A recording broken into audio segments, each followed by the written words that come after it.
여러분 기억하실지 모르겠는데 우리가 요한복음 1장 1절에서부터 20장 29절까지 중간중간에 한 번씩 어떤 절기나 이럴 때는 다른 설교를 했었지만 쭉 상당히 긴 시간 동안 말씀을 전해왔고 21장까지잖아요. 그래서 요 뒷부분은 마무리를 못 지었는데 오늘 또 부활절을 통해서 또 30절, 31절 이어서 지금 말씀을 보게 되었습니다.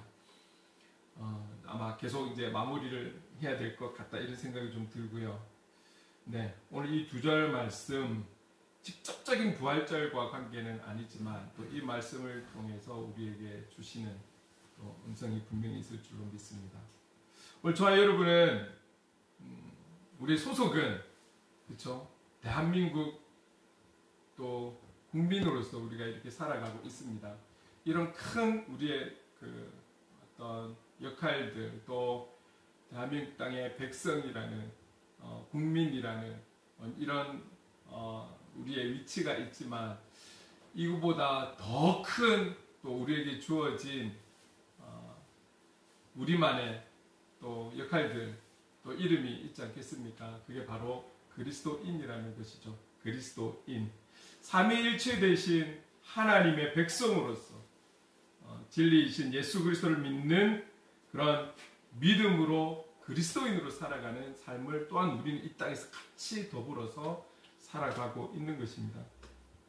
우리가 쉽지 않은 것은 이 땅의 국민으로서 또 자유 대한민국에서 살아가는 이 삶과 또 그리스도인으로 살아가는 삶이 거의 흡사하지만 100% 똑같은 게 아니거든요. 그러다 보니 우리가 지켜야 할 부분들 그리고 우리가 새겨야 할 부분들 이제 이런 부분에서 약간의 살아가는 삶의 방식에서 조금 차이가 있는 것이죠.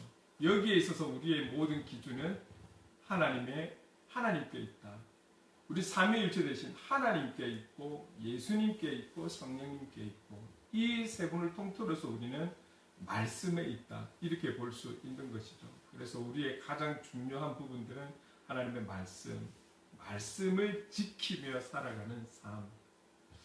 여러분 우리가 100% 하나님의 말씀이 성경 66권대로 다 깨달아서 오늘날에 맞는 말씀으로 삶에 적용을 해나가면서 살아가는 삶은 글쎄요 한두 명 있을지는 모르겠으나 거의 없다고 보시면 되겠죠. 중요한 것은 그렇게 살아가기 위해 우리가 힘을 쓰고 애를 쓰고 노력을 하는 것이죠. 근데 참 신기한 것은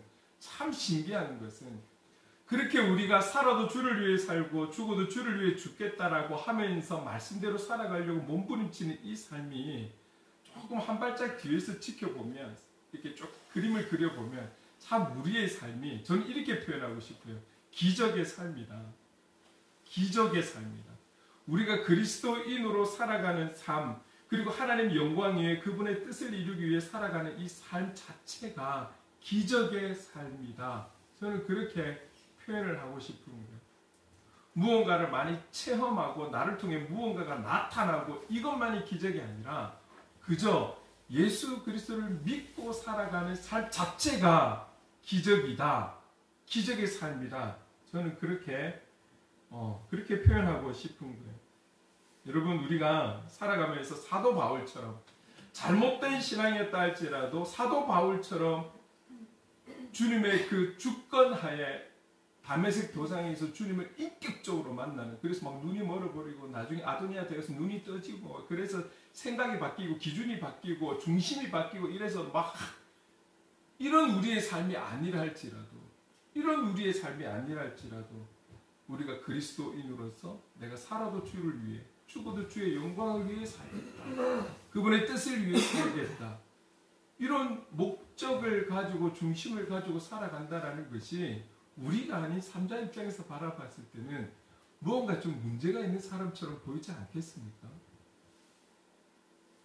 여러분 사도 바울처럼 여러분들이 여러분 인생 중에서 살아오면서 주님을 인격적으로 만나셨습니까? 이런 놀라운 체험을 하셨습니까? 그런 사람들이 그렇게 많지 않을 거예요. 지금까지 인류 역사상 그렇게 많지 않을 거예요. 여러분 뭐 우리가 기적이라고 이야기하면은 죽은 자를 살리고 병든 자를 고치고 각가지의 병든 자를 고치고 그래서 성경 안에 있는 내용들을 놓고 기적이다 기적이다 표현할 수 있지만 사실은 다른 종교에도 기적이 있습니다. 왜 없겠습니까? 여러분 사탄도 역사한다는 걸 기억하셔야 돼요. 하나님만이 그 명을 받은 천사만이 하나님의 역사를 이루는 것이 아니라 사탄도 천사였습니다. 사탄에게도 힘이 있습니다. 우리와는 비교할 수 없는 힘이 있고 능력이 있어요. 그러니까 전보로 다니는 거잖아요. 귀신에게 묶고 있는 거잖아요. 앞으로는 알 수 없어도 과거에 대해서는 알아맞추고 하잖아요. 귀신에게도 능력이 있는 것이죠. 죽은 자를 살리고 병든 자를 고치고 이런 어떤 육적인 기적의 이야기는 다른 종교에도 있습니다. 그들 나름대로 흘러내려오는 이야기들이 있다라는 거예요. 그런데 여러분, 우리가 성경을 통해서 우리가 알고 있듯이 예수님은 예수님에게만 적용이 되는 진실, 사실이 있다라는 거예요. 근데 우리는 이 사실을 정말 살아가면서 믿고 있느냐? 여러분 먼저 예수님에게만 나타난 특징이 어떤 것일까요? 우리가 꼭 예수 그리스도를 믿는다라고 했을 때 이것만큼은 믿어야 한다라는 그 믿음의 사실 먼저 말씀드리고 싶은 것은 성육신 예수님께서 이 땅에 태어나신 사건. 여러분 우리는 그렇게 이야기를 하잖아요. 이거는 뭐 안 믿는 사람들도 알고 있듯이 예수님께서 사람과의 관계 속에서 이 땅에 태어나신 거 아니잖아요. 성령의 역사하심으로 마리아 몸을 통해서 잉태하셨다라는 사실. 여러분 이 사실을 믿는다라는 것, 예수님께서 성육신하셨다라는 이 사실을 믿는다라는 것은 현실적으로 참 어렵습니다. 왜냐하면 과학적으로도 이해할 수 없고 우리가 이해할 수 있는 우리의 지성으로도 이해할 수 없는 부분이기 때문에 무엇보다 우리의 눈으로 확인된 게 아니기 때문에 믿기가 참 어렵습니다. 여러분 이 말씀을 준비하면서 갑자기 생각난 인물이 있어요. 누구냐면 우리나라 역사에 신라 제1대 왕이 누구입니까? 박혁거세이잖아요. 박혁거세가 어떻게 태어났습니까? 큰 박과 같이 생긴 알에서 태어났다라고 해야 될까요? 거기서 등장했다라고 해야 될까요? 거기서 나온 거잖아요. 이 생명이. 그래서 신라 제1대 왕인 거잖아요. 그런데 우리는 이 박혁거세의 태어난 출생에 대한 이야기를 우리는 이렇게 표현합니다. 설화라고. 여러분 설화가 우리가 사전적 의미에는 어떻게 나와 있습니까? 신화나 전설 이런 옛 이야기들을 사실처럼 꾸며낸 것, 사실처럼 꾸며낸 이야기를 설화라고 합니다. 우리는 그렇게 가르치고 교육받고 지금까지 자라왔고 그런 일이 있었다라고 생각은 하지만 설화라고 생각을 하는 거죠. 꾸며낸 이야기라고. 그런데 왠지 우리나라에서는 박혁거세가 다 통하는 그런 사람. 여러분 예수님께서 사람과 사람과의 관계에서 태어나신 사람이 아니라는 이 설화 같은 이런 이야기가 여러분 설화가 아닌 사실이라는 것을 우리는 믿어야 하는 것이죠. 예수님은 실제 일어난 일, 실제 일어난 사건, 실제 일어난 인물이라는 거예요. 이것을 믿어야 하는 것이죠. 결코 믿음이라는 게 쉬운 게 아닌 거예요. 그뿐만이 아닙니다. 예수님의 그 십자가 길에는 어떻습니까? 그 십자가를 지고 가는 길에는 누가 십자가를 지고 가도 온갖 모욕과 멸시와 천대와 조롱과 그리고 고난과 고통이 따르는 처형의 과정인 거죠. 여러분 예수님 때문에 만들어진 처형이 아니잖아요. 당대의 이 십자가 처형은 제일 악질적인 그런 범죄자들을 처형시킬 때 가졌던 처형의 방법이 바로 십자가 처형이었다라는 거죠. 근데 이 처형에 예수님께서 십자가를 지고서 올라가서 결국은 십자가에서 죽으셔야 했다라는 거죠. 여러분, 중요한 것은 말이죠. 예수님만이 아니라 좌우의 강도들도 같이 죽었잖아요. 여기서 우리가 분명하게 체크해야 되는 것은 예수님은 두 명의 강도와 같은 그런 죄질을 가지고 십자가태형을 당하시는 분이 아니라는 것. 강도는 마땅히 그때 당시에 법에 합당하게 죽을 사형에 처해야 하는 그런 범죄자라면 예수님은 죄가 없으신 분이라는 것을 우리는 믿어야 하는 것이죠. 이게 쉽지 않다라는 것. 이걸 믿어야 하는 우리는 이 믿음이 쉬운 문제가 아니라는 거예요. 더군다나 예수님께서 십자가를 지시고 그 고난의 길을 걸어서 손과 발에 못 박히시고 옆구리에 찔리셔서 모든 물과 피를 쏟아서 죽으셨다라는 이 사실이 그의 죄질로 인해서 받아야 될 마땅한 처벌이 아니라 저와 여러분이 져야 될 죄 삭슬, 그분이 지불하셨다라는 것을 믿어야 한다라는 이 사실이 시대적인 것도 상황적인 것도 여러 가지로 과학적으로도 우리가 갖고 있는 이성적으로도 이것을 받아들이고 아멘하고 믿기에는 쉬운 내용이 아니라는 거죠. 그것뿐만이 아닙니다. 여러분, 예수님께서는 하나님의 때가 되어서 분명하게 십자가에 못 박혀 죽으셨습니다. 죽으셨어요. 근데 예수님은 이 죽음으로 끝난 게 아니라는 거죠. 다시 사흘 만에 부활하셨다라는 사실입니다. 부활하셨다라는 사실이고 그 부활을 기념하기 위해 우리는 오늘 이 부활절을 절기로 지키며 기독교의 절기로 지키며 부활절 예배를 드리고 있는 것이죠. 여러분, 간혹 죽었다가 다시 살아난 사람들의 간증을 우리는 듣기도 합니다. 신앙이 없었다 할지라도 숨이 멈춰서 죽었다가 정말 기적적으로 그 죽음의 시간 속에서 주님을 만나서 눈을 떠서 예수님을 만났다라고 증거하는 그런 간증도 있습니다. 그런데 여러분, 그렇게 다시 깨어난 사람들조차도 결국 시간이 흘러서는 다 죽습니다. 다 죽었습니다. 그러나 예수님은 다시 살아나셔서 죽으신 분이에요. 그 살아나신 주님, 부활하신 주님은 지금도 살아계시고 앞으로도 영원히 살아계시며 하나님 보좌 우편에서 계신다라는 이 부활의 주님을 우리는 믿어야 하는 것이죠. 그런데 이 또한 과학적으로 우리가 알고 있는 지식적으로 이성적으로 이 사실을 그냥 아멘 믿습니다 하기에는 너무나 참 우리가 따라갈 수 없는, 생각할 수 없는 그런 사실을 믿어야 한다는 이것이 결코 쉬운 부분이 아니라는 거죠. 한 가지 더 있습니다.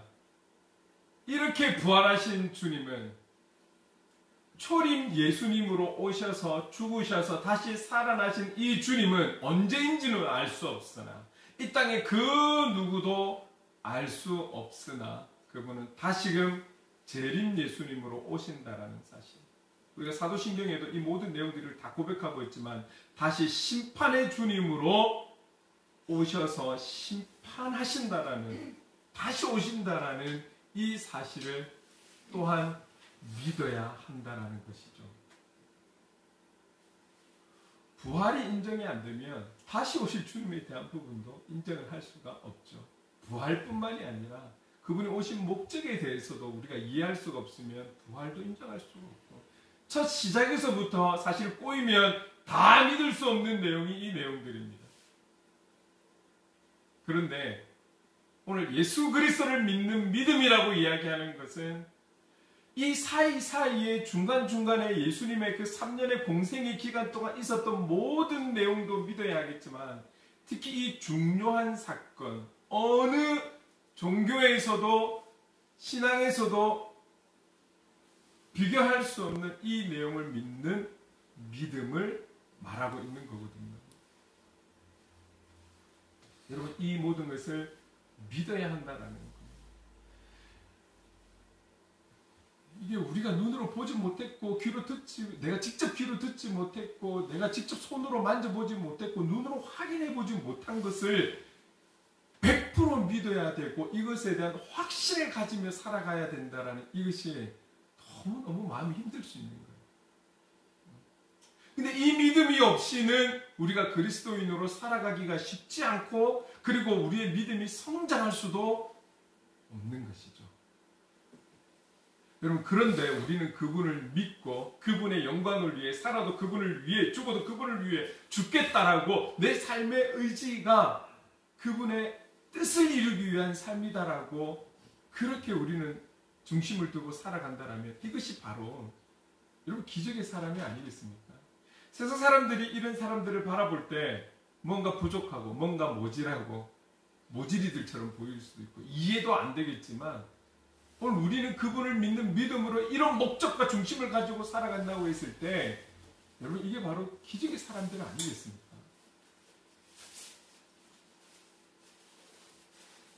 여러분 놀라운 것이죠. 간절히 원하는 것은 오늘 이 자리에 여러분 한 분 한 분이 이 믿음을 다 가지고 확신하고 살아가고 있는지는 정확하게 알 수는 없으나 여러분 제가 간절히 원하는 것은 앞으로 우리에게 이 어렵고 힘든 시대를 살아가면서 우리의 감정과 우리의 생각과 우리의 삶의 터전이 어떻게 될지는 알 수는 없으나 어떤 삶의 배경이 있고 환경이 있다 할지라도 이 믿음, 예수 그리스도를 믿는 이 믿음만큼은 여러분 변치 않는 저와 여러분 될 수 있기를 간절히 소망합니다. 오히려 어려운 시대를 살아가기 때문에 그분에 대한 확신이 더 세워지는 그런 저희들의 믿음이 되어갈 수 있기를 간절히 소망합니다. 여러분 오늘 이 사도 요한은 오늘 요한복음을 기록한 사도 요한은 이 요한복음을 거의 마무리하면서 오늘 본문 2절에 분명한 이 요한복음이라는 성경에 대한 기록의 목적을 분명하게 이야기하고 있다는 것을 여러분 꼭 기억하셔야 돼요. 30절 한번 먼저 읽어볼까요? 30절 시작. 예수께서 제자들 앞에서 이 책에 기록되지 아니한 다른 표적도 많이 행하셨으나 3년이라는 시간 동안 주님과 함께 동거동록하며 살았지만 100% 다는 모른다는 거예요. 그래서 다 기록한 건 아니야. 여러분 우리가 잘 알고 있듯이 우물가의 여인, 그 사마리아 여인도 제자들이 있을 때 만난 거 아니시잖아요. 그 사마리아 여인과 주고받았던 그 놀라운 요한복음 4장에 나와 있는 그 예배에 대한 그 영혼에 대한 이야기를 나눌 때 이 중요한 얘기가 제자들이 먹을 것을 준비하러 어딘가를 잠시 떠나 있는 주님 곁을 떠나 있는 그 상황에서 만난 사건이잖아요. 이런 것들은 제자들이 그때 당시는 다 기억할 수 없죠.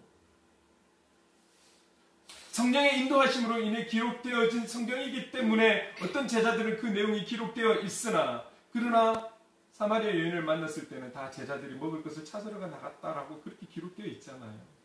그런데 사도 요한은 그런 모든 것들을 예수님의 일들을 다 기록한 것은 아니지만 하고 표현하고 있어요.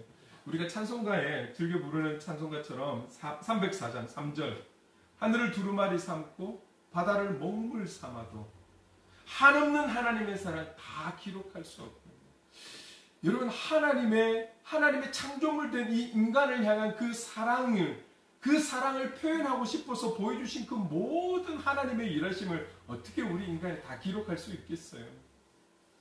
3년이라는 시간 동안 한정된 시간이지만 그래도 요한이 다 모든 걸 예수님께서 하신 걸 기억하고 새기고 마음에 새겨서 뒤에 때가 되어서 기록하고 다 할 수는 없겠죠. 그러나 분명한 것은 예수님이 하신 일들은 너무나 많다라는 거죠. 내가 다 기록할 수 없을 뿐이지 너무나 많다라는 거예요. 그렇게 너무나 많은데 분명하게 내가 이 요한복음을 기록한 이유는 여기에 있다라고 31절에 우리에게 말씀하고 있습니다. 31절 같이 한번 읽어볼게요. 시작. 오직 이것을 기록함은 너희로 예수께서 하나님의 아들 그리스도이심을 믿게 하려 하며 또 너희로 믿고 그 이름을 힘입어 생명을 얻게 하려 함이니라. 예수 그리스도께서 하나님의 아들이시라는 것을 믿는다면 조금 전에 우리가 나누었던 내용들 다 믿을 수 있는 것 아니에요? 예수님이 한 분의 성자로서 본다면 이게 다 믿어지겠습니까? 안 믿어지죠. 이해가 안 되는 부분인데, 과학으로 풀 수가 없는 내용들인데. 그런데 예수 그리스도께서 하나님의 아들이시다, 전지전능하신 하나님의 아들이심을 믿는다라면 그의 시작에서부터 죽으심에까지 모든 일들을 우리가 믿을 수 있지 않겠습니까? 오늘 이 요한복음의 기록은 그것을 믿게 하기 위해서 기록되어졌다. 그러고 보니 여러분, 우리가 요한복음에서 다른 어떤 복음서에 비해서 많이 나타나고 있는 것은 이런 내용들, 이런 말들 있잖아요. 너희가 나를 본 거로 하나님을 보았다. 내가 그분 안에, 그분은 내 안에, 이런 표현들이 참 많이 있다라는 거예요. 하나님과 예수님과의 관계적인 이야기들이 다른 복음서에 비해서 참 많이 기록되어 있는 것을 기억할 수가 있습니다. 예수 그리스도를 믿게 하기 위한 분명한 목적이 이 책에는 있다라고 이야기하는 거예요.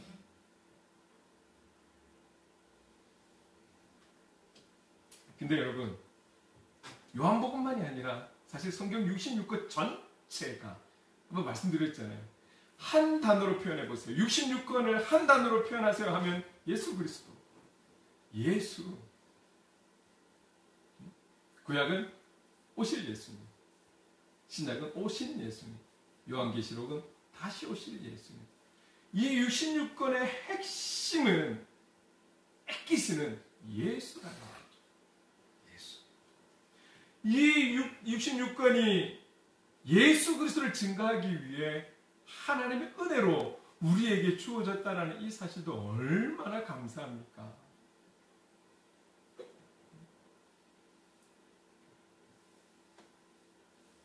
자, 여러분, 그런데 문제는 말이죠. 예수 그리스도를 믿는다는 것이 결코 쉬운 것이 아니라는 거죠.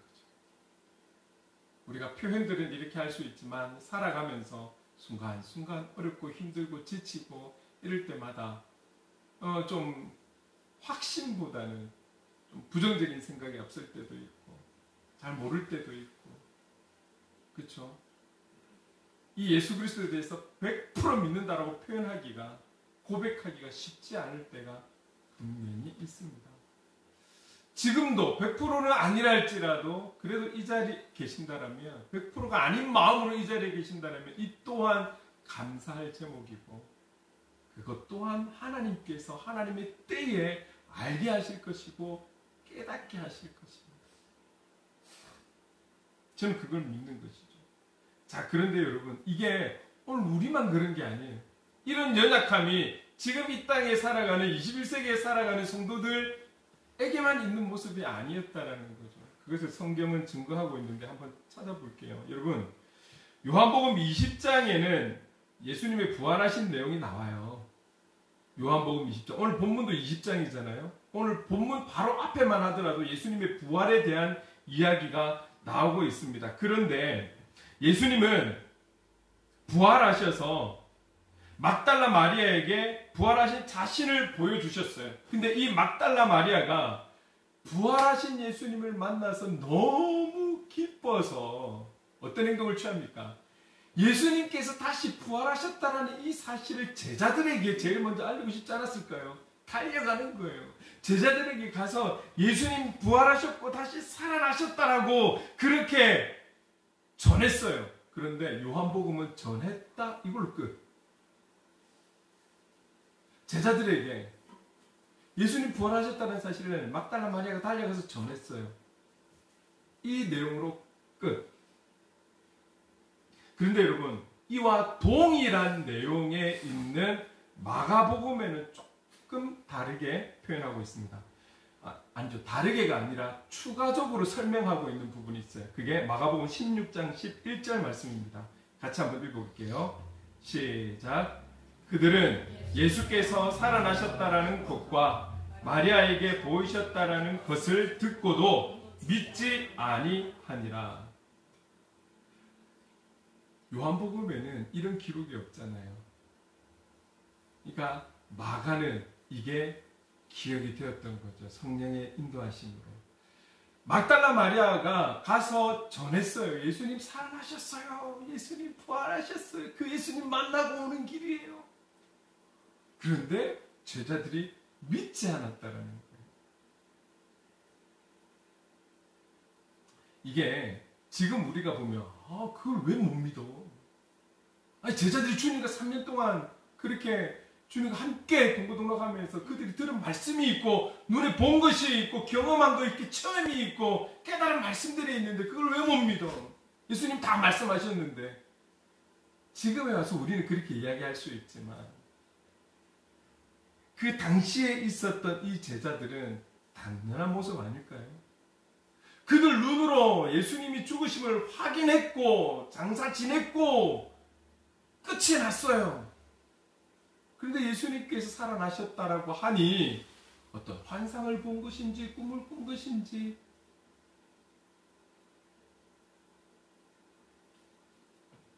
여러분 제자들이 믿지 않은 거예요.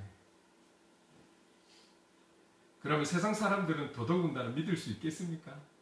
주님과 함께했던 제자들도 다시 살아나셨다라는 것을 믿지를 못하는데 관심 없고 안 믿고 싶고 다른 종교를 가진 그들이 예수님이 부활하셨다라는 것을 믿겠냐고요. 과학적 근거를 대라 하겠죠. 여러분 요한복음에는 다른 복음서에 비해서 없는 게 있어요. 이거 아시죠? 엠마오라는 마을로 가는 두 제자. 엠마오로 가는 게 뭐 이런 찬양도 있잖아요. 이 내용이 요한복음에는 없습니다. 그런데 누가복음의 24장에 보면 엠마오로 가는 두 제자에 대한 이야기가 상당히 길게 구체적으로 나와 있어요. 그런데 동일하게 마가복음 16장에도 엠마오로 가는 두 제자에 대한 이야기가 있지만 딱 두 절로만 표현하고 있습니다.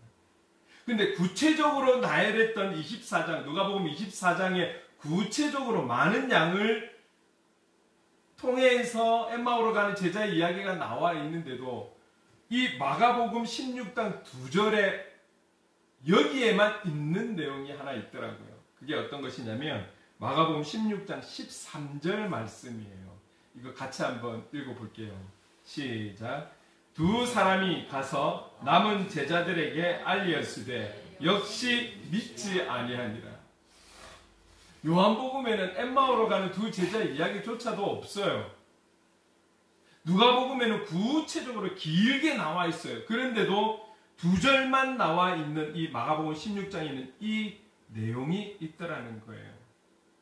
엠마오로 가는 두 제자가 예수님을 만났어요. 그들이 얼마나 기뻤을까요? 처음에는 예수님인 줄도 몰랐잖아요. 대화를 하다가 나중에 하나님께서 눈을 밝혀주시니 그분이 바로 예수님이었다는 것을 깨닫게 된 거죠. 그리고 너무너무 기뻐서 또 달려가는 거예요. 누구에게? 다시 엠마오로 가던 길에서 돌이켜서 제자들에게 가는 거예요. 그래서 살아나신 예수님, 부활하신 주님을 증거하는 거죠. 그런데 이 말들은 제자들은 믿지 않았다라는 거예요. 제자들은 믿지 않았다라는 것입니다. 이렇게 예수님을 믿는다라는 것이 결코 쉬운 게 아니에요. 이런 제자들도 믿지 못하는데 아직도 단 한 번도 주님을 내 눈으로, 내 귀로, 내 손으로 만져보고 보고 듣고 경험한 적이 없는 우리가 이분이 오신 것 자체에서부터도 흔들릴 수 있는데 다시 살아나셨다? 믿을 수 있겠습니까? 정말로 믿을 수 있겠습니까? 그런데 여기서 한 명의 제자가 생각이 났어요. 누구입니까? 도마가 생각이 났어요. 예수님께서 제자들이 있는 곳에 드디어 등장하셨어요. 평안이 있을지어다 하면서 얼마나 제자들이 놀랬을까요? 왜? 그들은 상상도 하지 못할 것이고 이미 여러 사람을 통해 예수님 살아나셨다라고 들었는데도 불구하고 그들은 믿지 않았어요. 그런데 그들의 눈 앞에 주님이 나타나셨으니 얼마나 놀랐을까요? 여러분 한번 그 자리에 내가 있었다라고 생각해 보십시오. 깜짝 놀라지 않았겠습니까? 근데 중요한 것은 그렇게 주님과의 만남이 끝나고 나서 나중에 그 자리에 없었던 유일한 한 사람 도마, 그가 왔을 때 얼마나 흥분해갖고 제자들이 도마에게 예수님 봤다고, 예수님 이 자리에 오셨다라고, 예수님 살아나셨다라고, 부활하셨다고 얼마나 이야기를 막 두서없이 막 해댔겠어요. 그럼에도 불구하고 요동치 않고 도마는 이렇게 동료들에게 이야기를 합니다. 요한복음 20장 25절 같이 한번 읽어볼게요. 시작. 다른 제자들이 그에게 이르되 우리가 주를 보았노라 하니 도마가 이르되 내가 그의 손에 못자국을 보며 내 손가락을 그 못자국에 넣으며 내 손을 그 옆구리에 넣어보지 않고는 믿지 아니하겠노라. 여러분 도마는 의지적으로 믿지 않겠다는 거예요. 내가 이렇게까지 해보지 않고는 믿지 않겠다. 분명하게 이야기하는 거예요. 도마의 이런 모습이 오히려 더 평범한 모습이고 이해가 되는 모습 아닐까요? 이러면 믿겠다. 이런 증거가 있으면 믿겠다. 이렇게 내가 확인하면 믿겠다. 이 모습이 당연한 어떤 인간의 모습, 이성을 갖고 있는 사람들의 모습 아니겠습니까? 여러분, 제자들이 믿지 않았어요. 제자들이 주님을 만나서 다 믿었지만 그 자리에 없었던 도마 역시 믿지 않았어요. 그리고 그 뒤에 또 보여주셨죠. 예수님의 부활 소식을 알렸지만 믿지 않은 제자들을 향한 주님의 반응은 어땠을까요? 이 반응도 기록되어 있습니다.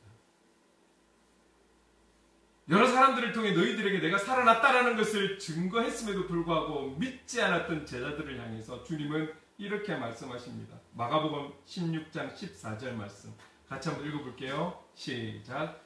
그 후에 11제자가 음식 먹을 때에 예수께서 그들에게 나타나사 그들의 믿음 없는 것과 마음이 완악한 것을 꾸짖으시니 이는 자기가 살아난 것을 본 자들의 말을 믿지 아니함이로라.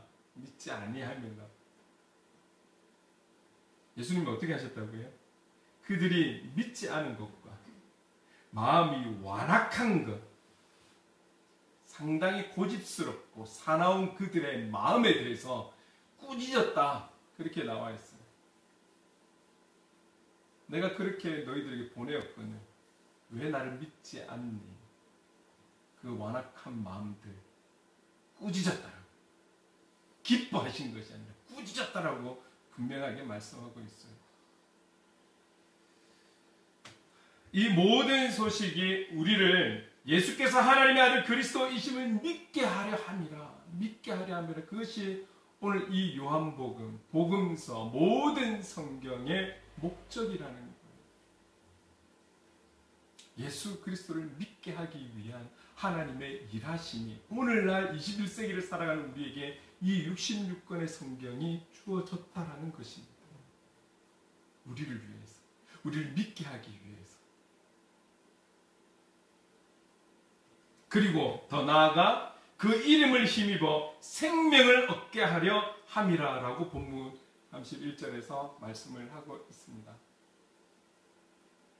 예수 그리스도를 믿어야 그 이름을 믿고서 참된 생명을 누릴 수 있음을 우리에게 말씀하고 있죠. 여러분 기억나십니까? 요한복음 우리가 쭉 말씀을 나누면서 에고 에이미, 예수님께서 말씀하시는 예수님 이야기를 할 때 7가지가 있었잖아요. 근데 그 중에 3가지의 단어에 이런 단어가 포함이 되어 있습니다. 요한복음 6장에는 나는 생명의 떡이다. 생명이 들어가죠. 그리고 8장에도 있고 10장에도 2가지가 있고 11장에 보면 나는 부활이요 생명이다라고 말씀하고 있어요. 여기에 또 생명을 말씀하고 있습니다. 그리고 14장, 15장에도 있지만 14장에 가서 나는 길이요 진리요 생명이다라고 말씀하고 있어요. 여기는 동일한 생명을 이야기하고 있는 거예요. 내 자체가 생명이다. 내 자체가 생명이다라고 소개하고 있는 내용이죠. 그럼 3번이나 나왔다라는 것은 그만큼 중요한 단어다라는 것, 중요한 의미가 있다라는 것을 말씀하시는 것이죠. 그 생명을 계속해서 강조하셨던 주님께서 오늘 사도 요한은 또한 예수 그리스도 그 이름에 힘입어 생명을 얻게 하려 합니다. 여러분, 그러면 예수 믿든 안 믿든 살아있는 사람이 생명이 없어서 살아있는 겁니다. 참 생명을 이야기하는 거잖아요. 참 생명. 하나님이 인정하시는 생명.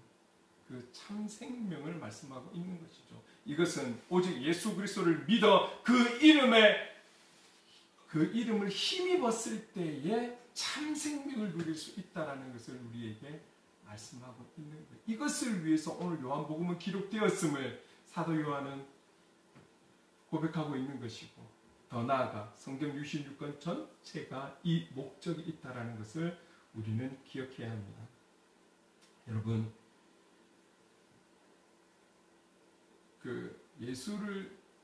예수님을 믿지 않아도 예수님을 아는 사람은 많아요. 어떤 사람은 역사적인 한 인물로, 또 한 명의 성자로서 아는 사람은 많아요. 여러분, 저희 스님들도 우리를 연구하기 위해 성경을 본다고 하잖아요. 그렇게 보면 그분의 이야기를 쭉 들으면 그분에 대한 지식은 있겠죠. 여러분, 아는 것과 믿는 것은 틀려요. 아는 것과 믿는 것은 틀린 거죠. 아는 것은 누구나 알 수 있는 것이죠. 나 그분 알아. 그분 알아. 그러나 그분을 믿는 것은 틀린 거예요. 여러분, 저와 여러분 아는 걸로 만족하지 말고 그분을 믿어야 할 줄로 믿습니다. 많은 것을 알고 있고 성경을 꿰고 있고 암송도 많이 하고 있는데 그분에 대해서 성육신, 십자가의 사건, 부활, 다시 오신 이 주님을 믿지 못한다면 그 아는 것이 무슨 의미가 있겠습니까? 그 아는 것이 나에게 어떤 생명이 되겠습니까? 하나를 알지만 하나에 대한 믿음을 가지고 그 믿음으로 살아간다면 하나님 기뻐하시지 않겠습니까? 그래서 성경은 히브리서 11장 6절 서두에 이렇게 말씀하고 있습니다. 믿음이 없이는 하나님을 기쁘시게 하지 못하나니. 믿음이 없이는 하나님을 기쁘시게 하지 못하나니. 그럼 하나님을 기쁘시게 하려면 믿어야 한다는 거죠. 그분을 믿어야 한다는 거죠. 말이 안 되고 과학적이지 않고 이성적이지 않고 도저히 이해할 수 없는 그것을 믿어야 하나님께서는 그 영혼을 통해 기뻐하신다라는 거예요. 예수님은 여러분 이 땅에서 선한 일, 좋은 일, 많은 선한 영향력을 끼치고 그리고 죽어버리신 그런 분이 아니세요. 예수님은 죽어서 3일 만에 부활하시고 하나님 보좌 우편에 앉아 계시지만 그를 대신해서 약속하신 성령 하나님을 우리에게 보내셔서 우리의 도움이 되시고 성령 하나님을 통해 우리와 함께 하시는 분인 줄로 믿습니다. 올해 25년 부활주일 우리에게 주시는 말씀은, 이 부활주일에 우리에게 주시는 말씀은 저와 여러분의 예수 그리스도를 향한 믿음, 예수 그리스도를 믿는 믿음에 대해서 오늘 우리에게 말씀하시는 거예요. 물론 부활만이 아닌 여러 가지를 말씀드렸지만 부활 이 사건에 대한 분명한 믿음이 있는지를 우리에게 던지고 있는 말씀이라는 것을 기억하셨으면 좋겠어요. 사도 요한의 말에 따르면, 말씀에 따르면 이 부활에 대한, 이 예수 그리스도에 대한 믿음을 저와 여러분이 갖기를 원하시는 하나님 아버지의 마음이 여기에 있다라는 사실을 기억하셨으면 좋겠습니다. 죽음을 깨고 다시 살아나신 예수님을 믿는 그 믿음으로 세상을 향해 나아가는 승리하는 저와 여러분의 삶, 예수 그리스도의 이름, 그 이름을 힘입어서 참 생명을 누리며 살아가는 그리스도인의 삶이 될 수 있기를 주님의 이름으로 축원합니다. 아멘. 여러분 기억하십시오. 우리의 눈으로 확인할 수 없고 귀로 확인할 수는 없지만 우리에게 주신 예수 그리스도라는 그 이름이 있다는 사실, 얼마나 놀랍습니까? 이 이름을 믿는 자에게 주시는 참된 생명, 이 생명을 누리며 나가는 복된 하나님의 사람들의 삶이 될 수 있기를 주님의 이름으로 축원합니다.